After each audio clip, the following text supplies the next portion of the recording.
ഞാൻ എൻ്റെ ഫോറ് പറയുന്നില്ല കേട്ടോ.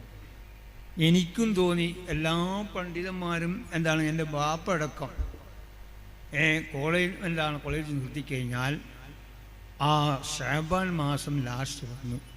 ബഹുമാനമുള്ള മുഅ്മിനീങ്ങളെ, ആ റമളാൻ മാസം 1 മുതൽ 30 വരെ എല്ലാ വീട്ടിലിരുന്ന് ഖുർആൻ ഇങ്ങനെ ഓതും. ഓക്കെ, ഖുർആൻ ഇങ്ങനെ ഓതും. പാപ്പലിനും എത്ര ഖുർആൻ ഖത്തമാ തീർത്തത്. അപ്പോൾ ബഹുമാനമുള്ള മുഅ്മിനീങ്ങളെ, ഞാൻ പറഞ്ഞു വരുന്നെന്താ, നമ്മളതിന് ഒരു മത്സരം തിരക്കണം. എന്തുകൊണ്ട് വലിയ വലിയ പണ്ഡിതന്മാർ 10ഉം 20ഉം എന്താണ് 25 ഖത്തോന്നും പിന്നെ ഞമ്മക്കെന്തുകൊണ്ട് ഓടിക്കൂടാ എന്നുള്ളൊരു സാധ്യത എനിക്കായി. ഞാൻ